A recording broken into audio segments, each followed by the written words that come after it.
नमस्कार दोस्तों, आपका स्वागत है हमारे चैनल पर, जहां हम लाते हैं आपके लिए ऐसे व्रत, त्योहार और कथाएं जो जीवन को शुभता और समृद्धि से भर देते हैं।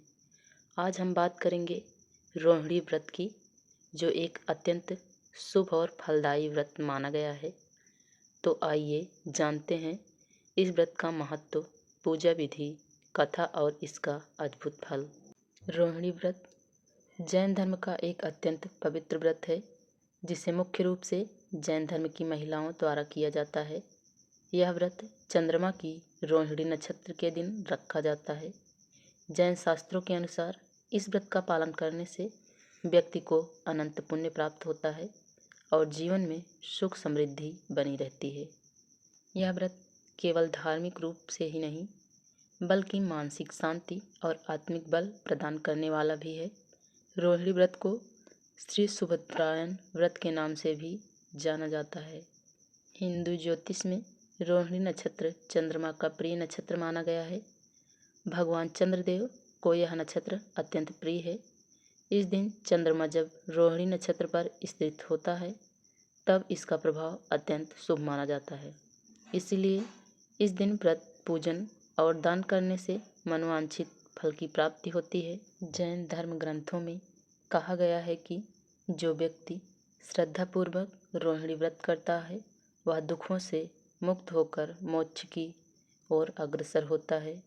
इस व्रत को रखने वाली स्त्रियां अपने परिवार की रक्षा और सुख समृद्धि की कामना करती हैं। ऐसा कहा जाता है कि इस व्रत से मनुष्य के जीवन में सौभाग्य और आरोग्य का निवास होता है।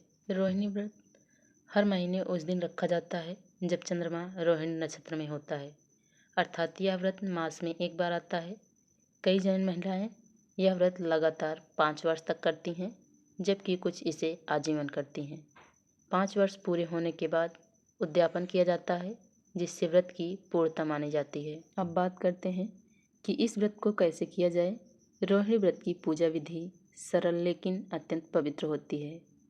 व्रत के दिन प्रातःकाल जल्दी उठें, स्नान कर स्वच्छ वस्त्र पहनें। विशेषकर सफ़ेद या पीले वस्त्र शुभ माने जाते हैं।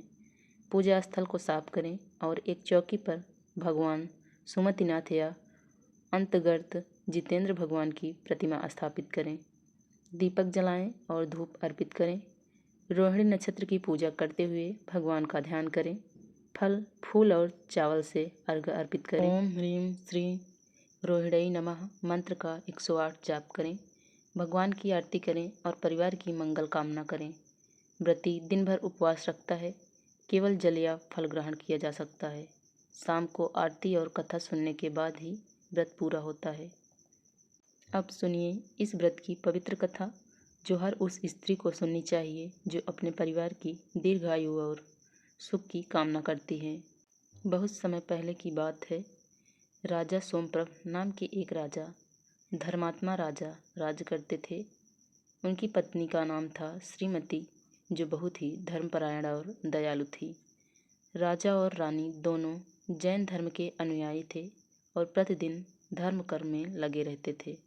एक दिन रानी श्रीमती ने महल की छत से देखा कि नगर की एक साध्वी रोहिणी व्रत कर रही है।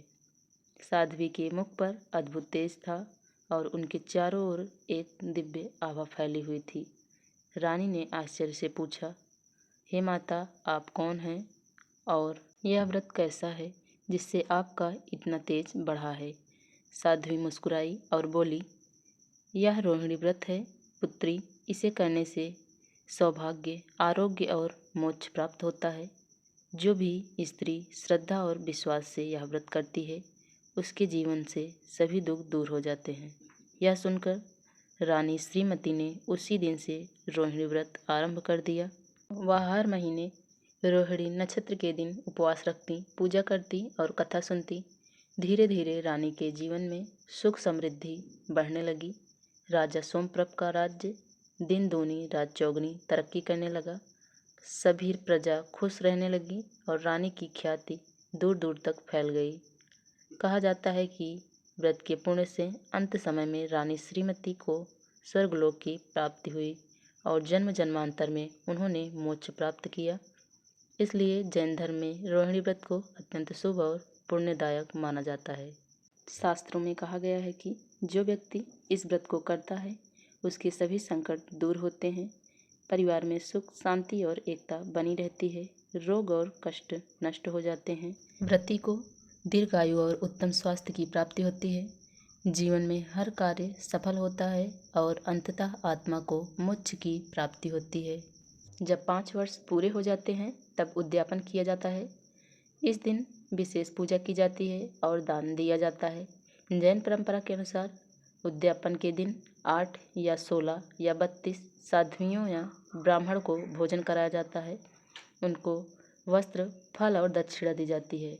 इससे व्रत की पूर्णता होती है और व्रती को अनंत पुण्य प्राप्त होता है। रोहिणी व्रत विशेष रूप से स्त्रियों के लिए अत्यंत फलदायी है। यह व्रत न केवल सौभाग्यवती बनने की प्रेरणा देता है, बल्कि यह नारी के आत्मबल और संयम का भी प्रतीक है। कहा जाता है कि जिस घर की महिलाएं यह व्रत करती हैं, वहां सदैव लक्ष्मी और शांति का वास रहता है। व्रत के दिन क्रोध, आलस्य और झूठ बोलने से बचें, अहिंसा का पालन करें, किसी जीव को हानि न पहुंचाएं, भोजन में सात्विकता रखें और दूसरों की सहायता करें। व्रत के दौरान मन में पवित्रता और श्रद्धा बनाए रखें। प्रिय दर्शकों, रोहिणी व्रत हमें यह सिखाता है कि सच्ची श्रद्धा और भक्ति से कोई भी कार्य असंभव नहीं। यह व्रत केवल कर्म नहीं बल्कि आत्मसंयम और आध्यात्मिक साधना का प्रतीक है। जो व्यक्ति इसे सच्चे मन से करता है उसके जीवन में सदैव सुख, शांति और समृद्धि बनी रहती है। दोस्तों, रोहिणी नक्षत्र हर महीने आता है, लेकिन सभी महीनों में व्रत नहीं किया जाता। यह व्रत 7 नवंबर 2025 शुक्रवार के दिन रखा जाएगा। रोहिणी नक्षत्र की शुरुआत सुबह 3:28 से लेकर 8 नवंबर सुबह 12:33 तक रहेगी। तो दोस्तों, यह थी रोहिणी व्रत की कथा, विधि और महत्व। अगर आपको यह वीडियो पसंद आई हो तो लाइक, शेयर और सब्सक्राइब जरूर करें, ताकि हम आपके लिए ऐसे ही और धार्मिक वीडियो लेकर आते रहें। जय जितेंद्र। आप सभी को रोहिणी व्रत की हार्दिक शुभकामनाएं।